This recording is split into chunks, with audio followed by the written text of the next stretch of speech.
નમસ્કાર વિદ્યાર્થી મિત્રો, તપોવન સાયન્સ એકેડમીમાં આપનું હાર્દિક સ્વાગત છે। આપણે ગઈકાલે જે થિયરી જોઈ ગયા હતા, જેવી કે વિસ્ટન બ્રિજ, ત્યારબાદ મીટર બ્રિજ અને ત્યારબાદ આપણે જૂલનો નિયમ જોઈ ગયા હતા। તો લાસ્ટ વિડિયો લેક્ચરની અંદર આપણે એક સેન્ટેન્સ કીધેલું હતું કે એક ટોપિક સ્કીપ કરેલો છે, જે છે પોટેન્શિયોમીટર। તો તેને આપણે આજે કમ્પ્લીટ કરીએ અને આ ચેપ્ટરનો લાસ્ટ ટોપિક છે। तो पोटेंशियोमीटर શું છે? તો potentiometer that is the advance version of voltmeter. Voltmeter તમે નામથી પરિચિત છો, તો એનું જે એડવાન્સ વર્ઝન આપણે થોડું સમજવાનું છે।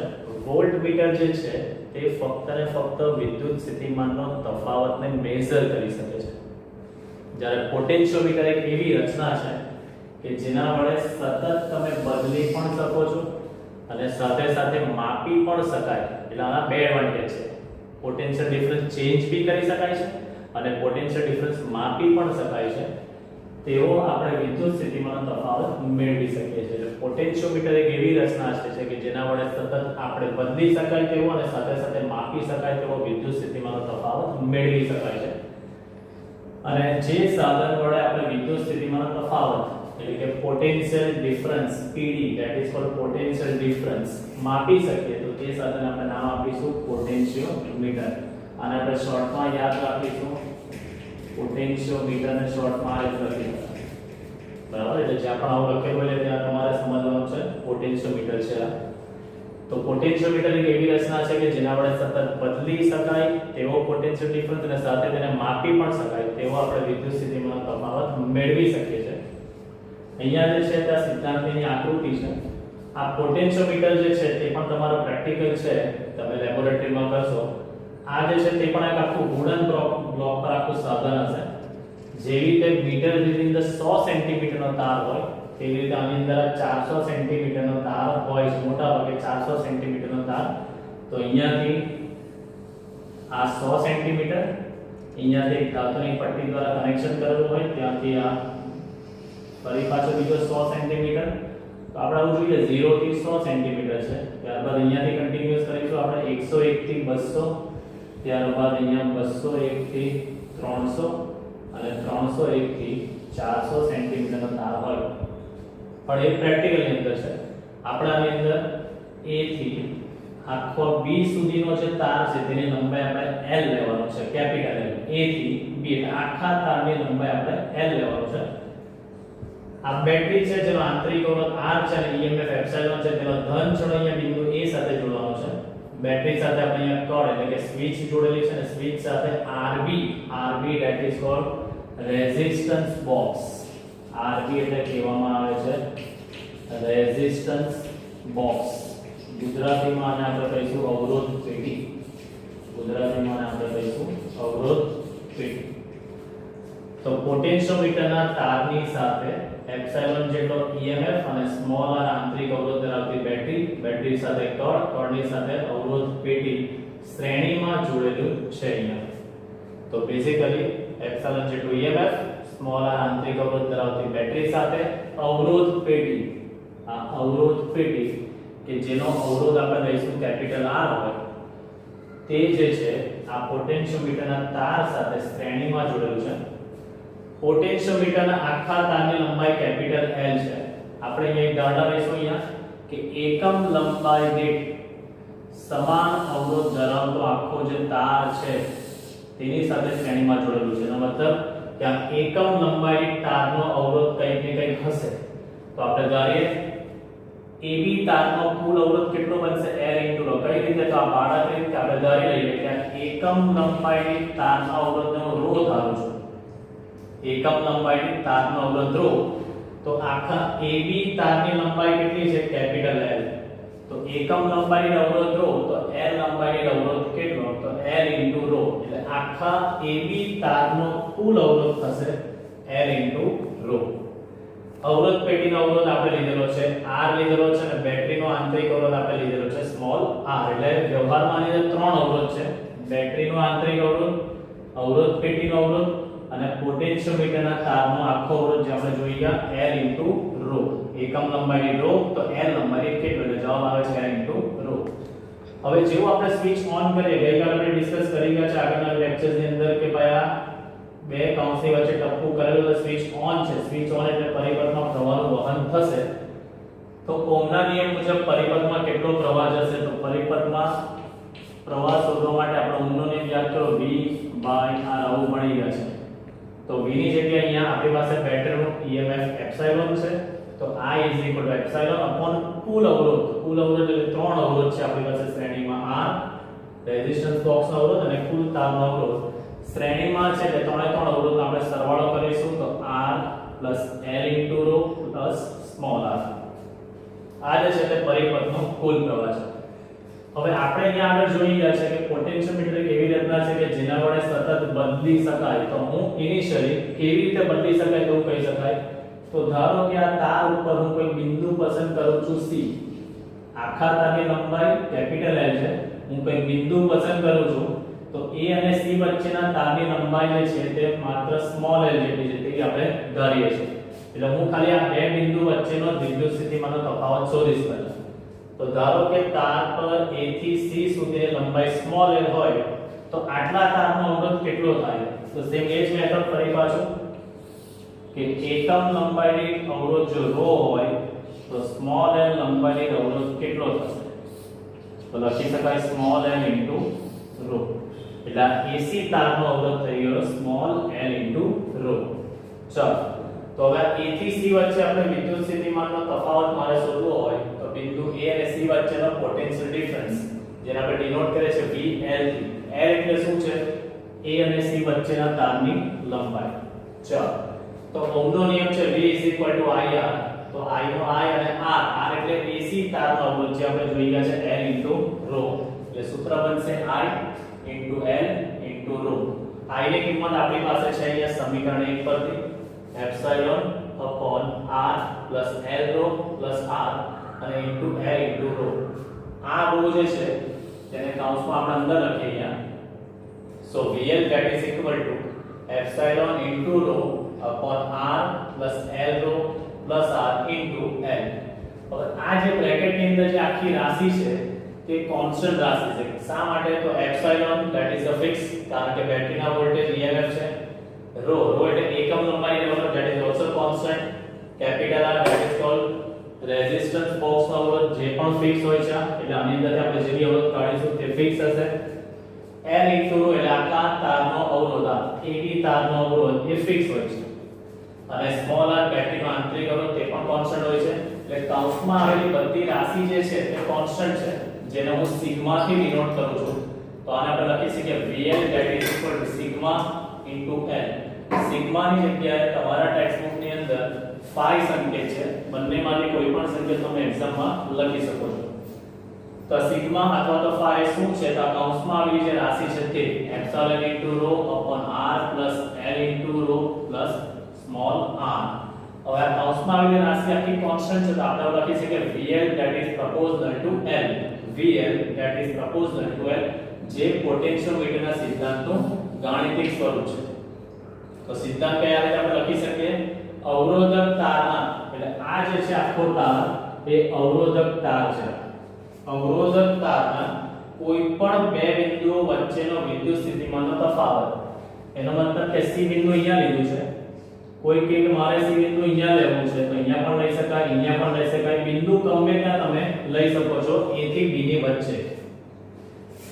તો અવરોધક તારના કોઈ પણ બે બિંદુઓ વચ્ચેનો વિદ્યુત સ્થિતિમાનનો તફાવત તે બે બિંદુઓ વચ્ચેના અંતરના સમપ્રમાણમાં હોય છે.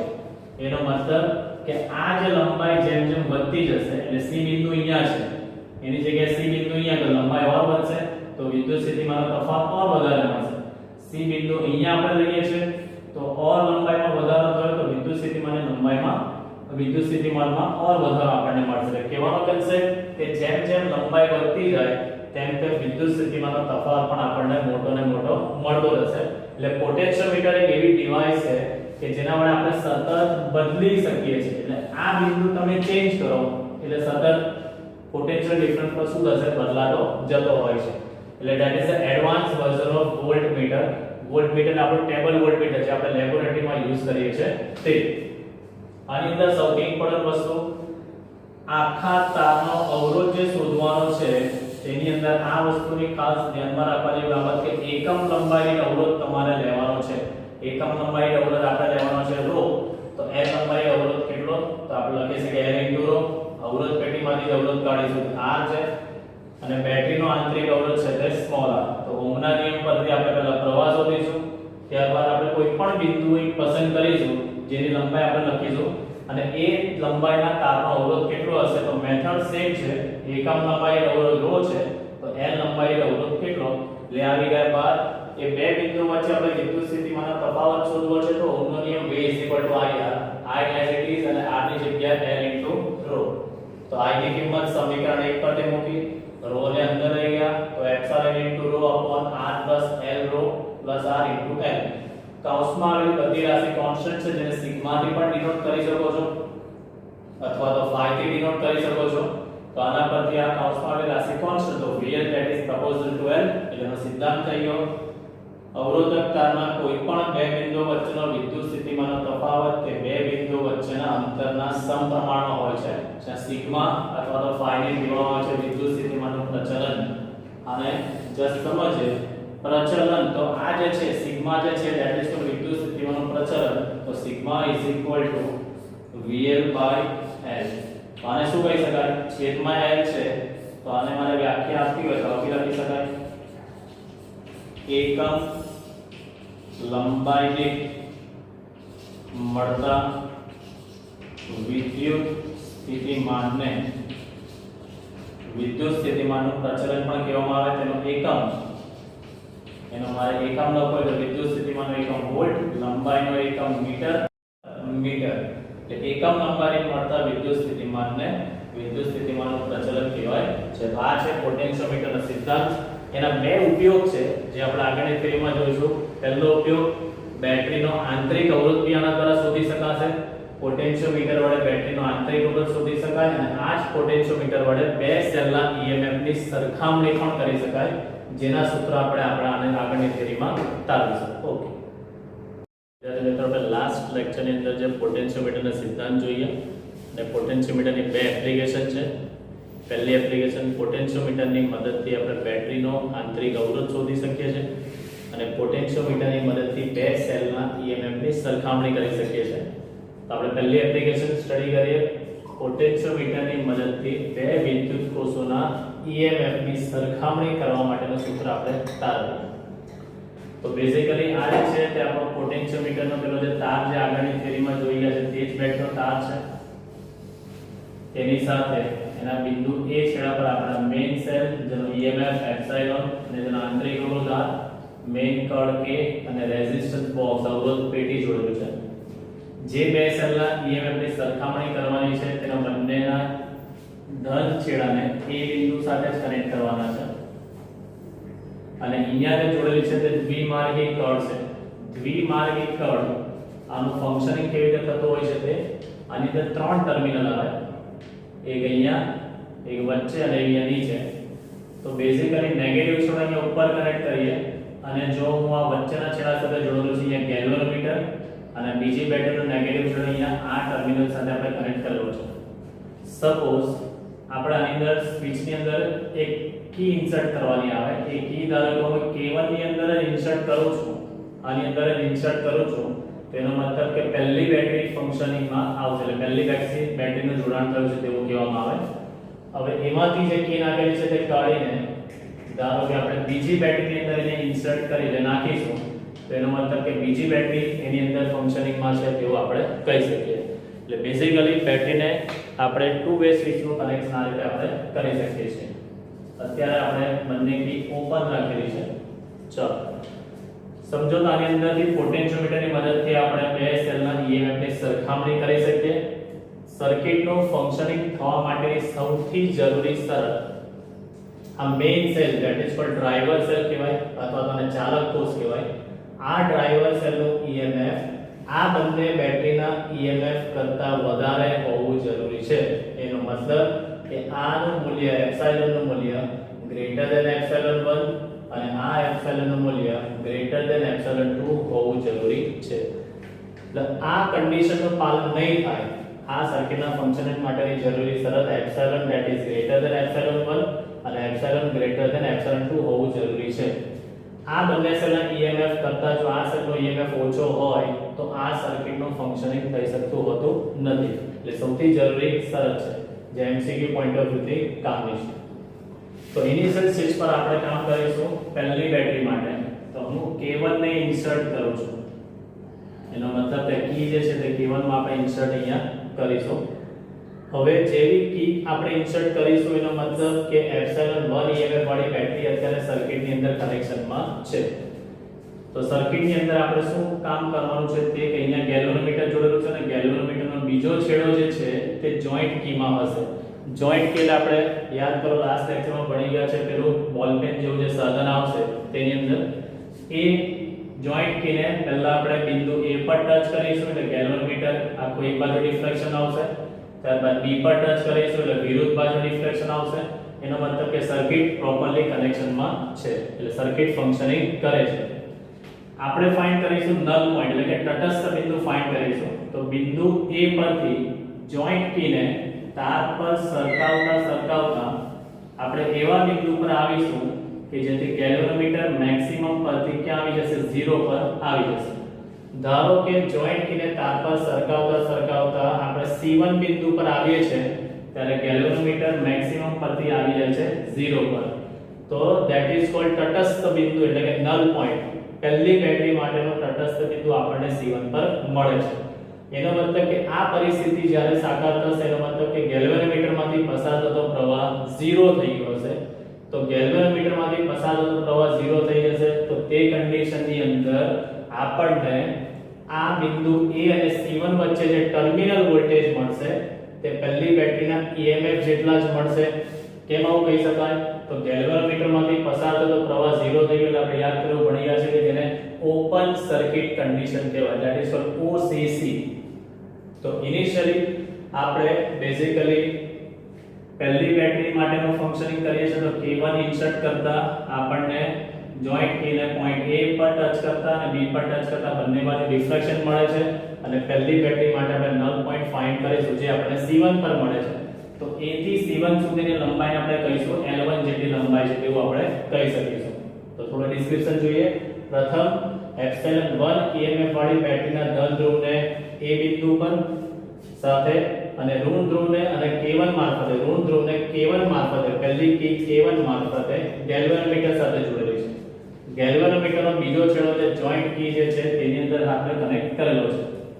જોઈન્ટ કીને તાર પર સરકાવીને એવા સ્થાન C1 પર લાવવામાં આવે છે કે જેથી ગેલ્વેનોમીટરનું આવર્તન શૂન્ય થાય જેને પ્રથમ બેટરીનું તટસ્થ બિંદુ કહેવામાં આવે છે. That is called null point એને કહેવામાં આવે છે. તટસ્થ બિંદુ એટલે બીજું આપણે કહી શકીએ એને નલ પોઈન્ટ. ચાલો તો A થી C1 સુધીની જે લંબાઈ છે આખી તેને આપણે L1 લંબાઈ કહીશું. તો આ સ્થિતિની અંદર જે OCC ઓપન સર્કિટ કન્ડિશનનું નિર્માણ થાય છે તો ટર્મિનલ વોલ્ટેજ તેના EMF જેટલું જ આપણને મળશે. એટલે આ પરિસ્થિતિ આપણને મળે તે કન્ડિશન છે આપણા માટે OCC ઓપન સર્કિટ કન્ડિશન. તો terminal voltage between point A and C1 VAC1 is equal to EMF જેટલો epsilon 1 is equal to sigma L1. આ જે છે તે ઇક્વેશન શેના પરથી આવે છે? તો આ જે ઇક્વેશન જે છે જે પોટેન્શિયોમીટરનો સિદ્ધાંત VL that is proportional to L આપણે લખેલું હતું એટલે VL બરાબર સિગ્મા L લખેલું હતું. તો આ VAC1 that is equal to epsilon 1 is equal to આ સૂત્ર પ્રમાણે સિગ્મા લેન્થ મળે છે આપણને L1 જેટલી. સેમ પ્રોસેસ હવે આની અંદરથી K1 માંથી હું કી જે નાખી હતી તેને આપણે કાઢી નાખીએ છીએ અને K2 માં ઇન્સર્ટ કરીએ છીએ. તો એનો મતલબ કે હવે epsilon 2 EMF વાળી બેટરીનું કનેક્શન થયું છે. સેમ પ્રોસેસ બિંદુ A પર ટચ કરીશું એટલે ગેલ્વેનોમીટરનું એક બાજુ ડિફ્લેક્શન, B બાજુ ચેક કરીશું તો બીજી બાજુ ડિફ્લેક્શન. હવે આપણે એ બિંદુ પરથી જોઈન્ટ કીને સરકાવીને એવા બિંદુ પર આવવાનું છે કે જેથી બીજી બેટરીનું આપણને તટસ્થ બિંદુ મળે. તો આપણે ધારી લઈએ છીએ કે બીજી બેટરીનું તટસ્થ બિંદુ આપણને C2 બિંદુ પર મળે છે. તો સેમ તે જ રીતે K2 નો ઉપયોગ કરીને એપ્સિલોન 2 EMF વાળી બેટરી માટે આપણે તટસ્થ બિંદુ શોધીએ. એ તટસ્થ બિંદુ આપણને C2 પર મળે છે. તો ધારો કે A થી C2 વચ્ચેની જે લંબાઈ છે તેને આપણે L2 કહીએ. A થી આ C2 એટલે આખી જે લેન્થ છે તેને આપણે L2 થી ડિનોટ કરીશું. તો બીજી બેટરી માટેનું સમીકરણ બનશે આપણે VAC2 that is equal to epsilon 2 that is equal to sigma L2. 1 અને 2 નો ભાગાકાર કરીએ તો VAC1 ભાગ્યા VAC2 is equal to epsilon 1 ભાગ્યા epsilon 2 is equal to sigma L1 by sigma L2. Sigma cancel, so we get this equation epsilon 1 by epsilon 2 is equal to L1 by L2. આનો મતલબ કે જે બેટરીમાં આપણે લંબાઈ વધારે મળશે તેનો EMF વધારે છે તેવું કહી શકાય. કેમ તો 1/2 that is equal to 1/2 આ બંને રાશિ વચ્ચે સમપ્રમાણનો સંબંધ છે તેવું કહી શકાય. તો જે બેટરીની લંબાઈ વધારે તેનો EMF વધારે છે તેવું આપણે કહી શકીએ. એટલે પોટેન્શિયોમીટરની પહેલી એપ્લિકેશન છે કે પોટેન્શિયોમીટરની મદદથી આ બે સગા EMF ની સરખામણી પણ આપણે કરી શકીએ છીએ. થોડું આગળ એન્ટ્રન્સ કોર્નર માટે વિચારીએ આપણે. તો ધારો કે આપણે બંને બેટરીના જે કનેક્શન જે છે તે સહાયક સ્થિતિમાં કરીએ તો પોઝિટિવ નેગેટિવ આ રીતે હોય. તો જ્યારે સહાયક સ્થિતિમાં હોય ત્યારે આપણને ધારો કે લંબાઈ L3 મળતી હોય અને ધારો કે વિરોધક સ્થિતિમાં પોઝિટિવ પોઝિટિવ આ જે છે તે વિરોધક સ્થિતિ છે. એટલે વિરોધક સ્થિતિમાં ધારો કે લંબાઈ આપણને L4 મળતી હોય તો આ સૂત્ર epsilon 1 by epsilon 2 that is equal to ઉપર સરવાળો L3 plus L4 divided by L3 minus L4. આ સૂત્ર જે છે તે તમારા એન્ટ્રન્સ કોર્નરમાં કામ લાગશે ફોર JEE. તો પોટેન્શિયોમીટરની મદદથી આપણે બે કોષના EMF ની સરખામણી આપણે કરી શકીએ છીએ. જેનું સૂત્ર છે epsilon 1 by epsilon 2 that is equal to L1 by L2. અને પછીની જે એપ્લિકેશન છે તેમાં આપણે અભ્યાસ કરીશું પોટેન્શિયોમીટરની મદદથી બેટરીનો આંતરિક અવરોધ આપણે શોધવાનું સૂત્ર તારવીશું. ઓકે, તો વિદ્યાર્થી મિત્રો આપણે ચેપ્ટરના અંતિમ ચરણમાં લાસ્ટ થિયરી પોટેન્શિયોમીટરની લાસ્ટ એપ્લિકેશન પોટેન્શિયોમીટરની મદદથી આપણે કોઈ પણ સેલ હોય કે વિદ્યુત કોષ હોય તો વિદ્યુત કોષનો આંતરિક અવરોધ આપણે શોધી શકીએ છીએ. લાસ્ટ એપ્લિકેશન જોઈએ આપણે EMF ની સરખામણી અને એના પછીની છેલ્લી એપ્લિકેશન છે હવે વિદ્યુત કોષનો આંતરિક અવરોધ શોધવા માટે. ચાલો, તો આ સેમ પોટેન્શિયોમીટરનો આખો તાર લીધેલો છે. આ મેઇન આપણો ચાલક બેટરી છે, તેની સાથે કળ અને અહીંયા જોડેલું છે રિઓસ્ટેટ ચલિત અવરોધ જે આપણે જોઈ ગયા છે અવરોધના પ્રકારમાં વાયર બાઉન્ડ અવરોધ. આ પ્રવાહનું નિયંત્રણ કરે છે. આ જે રિઓસ્ટેટ છે તેને પરિપથમાં જોડવાથી પ્રવાહનું નિયંત્રણ કરે છે. દરેક વખતે જોડવું જરૂરી નથી પણ પ્રિકોશન માટે જોડી રાખવું જરૂરી છે. જે સેલનો EMF જે એપ્સિલોન છે અને જેનો આંતરિક અવરોધ આપણે શોધવાનો છે તેનો ધન છેડો આપણે એ છેડા સાથે જોડેલું છે અને એના ઋણ છેડાને ગેલ્વેનોમીટરમાં જોડેલું છે અને ગેલ્વેનોમીટરનો બીજો છેડો જોઈન્ટ કીમાં જોડેલો છે. આ બેટરી સાથે સમાંતરમાં અહીંયા અવરોધ પેટી જોડેલી છે અને તેની સાથે કળ K2 આપણે જોડાણ કરેલી છે. એટલે જે સેલનો આંતરિક અવરોધ શોધવાનો છે તેની અક્રોસ સમાંતરમાં આપણે અવરોધ પેટી અને કળ K2 આપણે જોડેલું છે. તો આકૃતિનું વર્ણન પહેલા કે જેનો આંતરિક અવરોધ R આપણે શોધવાનો હોય તેવી બેટરી સાથે સમાંતરમાં નાની અવરોધ પેટી કે જેનો અવરોધ આપણે કન્સિડર કરીશું R અને કળ K2 જોડેલી છે. આ કળ K2 જોડેલી છે. કળ જે છે તેની બે શરત એને ઓપન એટલે કે ખુલ્લી રાખી શકાય એટલે કે સ્વિચ ઓફ. કળ ઓપન એટલે કે સ્વિચ ઓફ અને કળ ઓન એટલે કે સ્વિચ ઓન કન્ડિશનમાં છે. તો ઇનિશિયલી આપણે કળ ઓપન કન્ડિશન એટલે કળ ખુલ્લી છે અત્યારે આની અંદર કોઈ ટપકું કરેલું નથી. તો બેઝિકલી ઇનિશિયલ સ્ટેજ પર આપણે કળ K2 ઓપન એટલે ખુલ્લી કન્ડિશનમાં છે એટલે અવરોધ પેટીનું કનેક્શન આની સાથે અત્યારે ઇનિશિયલ સ્ટેજ પર નથી. તો પ્રારંભમાં K2 ઓપન છે એટલે કે અવરોધ પેટીનું જોડાણ થયેલ નથી. સેમ કન્ડિશન જે આગળ ભણી ગયા તેમ આપણે તટસ્થ બિંદુ પહેલા શોધીશું. તો જોઈન્ટ કીને A બિંદુ પર ટચ કરીશું તો ગેલ્વેનોમીટરનું દર્શક આખો એક બાજુ જશે. B પર ટચ કરીશું તો આખો બીજી બાજુ આવશે. આપણે ગેલ્વેનોમીટરને મેક્સિમમ પરથી 0 પર લાવવાનું છે.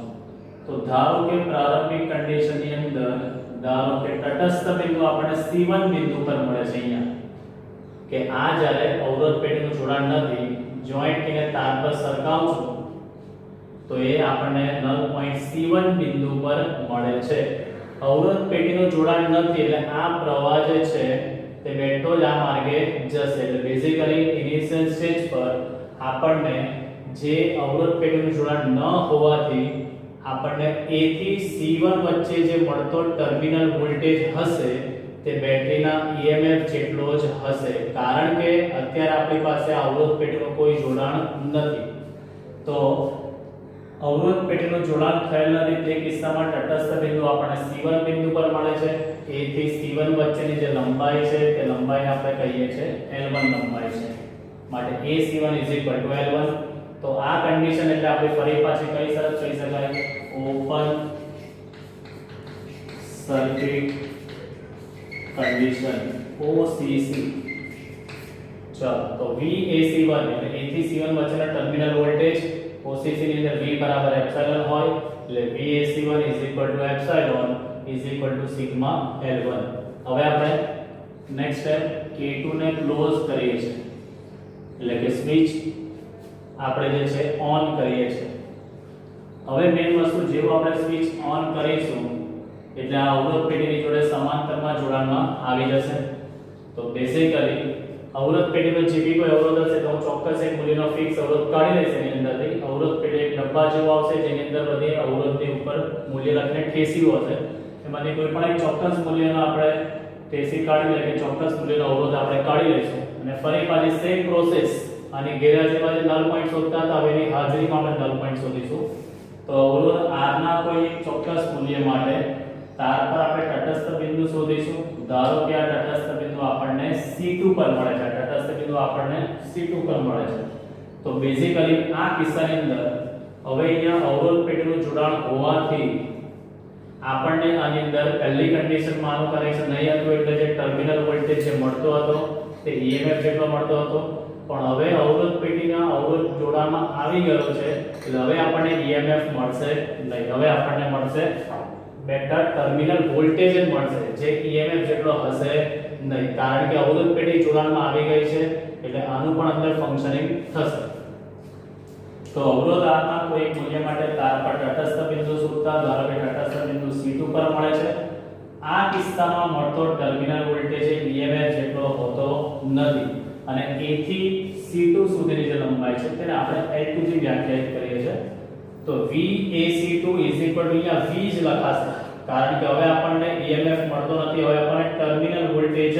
મળે છે એટલે અહીંયા આપણે લખી શકીશું VAC2 સિગ્મા L2 સેમ પેલી થિયરીમાં 1/2 કરેલું હતું તો આની અંદર પણ સેમ એ જ વસ્તુ સમીકરણ 1/2 કરીએ તો ડાબી બાજુ ભાગ્યા ડાબી બાજુ એટલે એપ્સિલોન ભાગ્યા V સિગ્મા L1 ભાગ્યા સિગ્મા L2 સિગ્મા અને સિગ્મા કેન્સલ થશે so epsilon by V that is equal to L1 ના છેદમાં L2 ઓહમના નિયમ પ્રમાણે આ epsilon is equal to આપણે લખી શકીએ I * R + R કારણ કે આ લૂપની અંદર બે અવરોધ છે બેટરીનો આંતરિક અવરોધ અને આ અવરોધ પેઢીનો બી કઈ અવરોધ હશે તો આ લૂપની અંદર બે અવરોધ છે શ્રેણીમાં એકની પાછળ એક એટલે બેટરીનો આંતરિક અવરોધ R પ્લસ અવરોધ પેઢીનો અવરોધ R એટલે આપણે epsilon નું સૂત્ર લખી શકીશું I * R + R ઓહમના નિયમ પ્રમાણે V IR છે કારણ કે હવે જે આપણને ટર્મિનલ વોલ્ટેજ મળે છે due to this resistance box resistance એટલે આપણે લખી શકીએ V that is equal to IR epsilon ની જગ્યાએ I * R + R અને V ની જગ્યાએ I કેન્સલ અહીંયા જે છેદમાં R છે તે બંનેને આપી દઈએ R ના છેદમાં પણ R પ્લસ સ્મોલ r ના છેદમાં પણ કેપિટલ R કેન્સલ થશે અહીંયા તો અહીંયા રહેશે 1 r/r is equal to L1 by L2 1 ની સાઈડ ચેન્જ કરીએ તો small r by capital R is equal to L1 by L2 minus 1 તો સ્મોલ r આપણે ફાઇન્ડ કરવો છે તો કેપિટલ R અહીંયા છેદમાં છે બીજી બાજુ જશે તો ઉપર અંશમાં આવશે તો small r is equal to capital R into bracket L1 by L2 minus 1 તો આ જે સૂત્ર છે એના દ્વારા આપણે બેટરીનો આંતરિક અવરોધ શોધી શકીશું વધારાના સ્વાધ્યાયના છેલ્લા દાખલામાં આ સૂત્રનો આપણે ઉપયોગ કરીશું તો પોટેન્શિયોમીટરની બે એપ્લિકેશન હતી પહેલી એપ્લિકેશન પોટેન્શિયોમીટરની મદદથી આપણે સેલના EMF ની સરખામણી કરી ગયા અને બીજી એપ્લિકેશન છે પોટેન્શિયોમીટરની મદદથી આપણે સેલનો આંતરિક અવરોધ પણ શોધી શકીએ છીએ ડિફરન્સ એટલો છે બંનેમાં કે પહેલી કન્ડિશન ની અંદર રેઝિસ્ટન્સ બોક્સ નું કનેક્શન નહોતું એટલે આપણને terminal voltage equal to EMF મળશે, પણ બીજામાં રેઝિસ્ટન્સ બોક્સ આવશે એટલે અહીંયા આપણને વોલ્ટેજ ડ્રોપ થાય એટલે V IR સૂત્ર પ્રમાણે આપણને ટર્મિનલ વોલ્ટેજ જ મળશે. એટલે બીજા કેસમાં V σ/L2. Than after process આગળની સ્ટેપ માટે જોઈ ગયા તે 1 અને 2 નો ગુણોત્તર, ઓહમના નિયમ પરથી બંનેના સૂત્ર. તો XL નું સૂત્રની અંદર આ અવરોધ પેઢીનો અવરોધ અને બેટરીનો આંતરિક અવરોધ શ્રેણીમાં એટલે ટોટલ આપણને EMF મળશે I × R + R અને V એ ટર્મિનલ વોલ્ટેજ અક્રોસ રેઝિસ્ટન્સ બોક્સમાં મળશે આપણને એટલે V IR. I કેન્સલ, સાદુરૂપ આપતા સ્મોલ r સૂત્ર આવે છે capital R into bracket L1/L2 - 1. આમ આપણું ચેપ્ટરની થિયરી પોર્શન. ઓકે, તો વિદ્યાર્થી મિત્રો આમ આપણે ચેપ્ટરની તમામ થિયરી પોર્શન અહીંયા પૂર્ણ કરીએ છીએ. નેક્સ્ટ સેશનની અંદર આપણે ચેપ્ટરના સ્વાધ્યાયના દાખલા અને ઉદાહરણના ઇમ્પોર્ટન્ટ દાખલા છે તેનો આપણે સ્ટડી કરીશું. પણ આ ઓડિયોનો લેક્ચર જોવા પહેલા થિયરી પોર્શન એક વખત તમારે કમ્પ્લીટલી રિવિઝન કરવાનું રહેશે.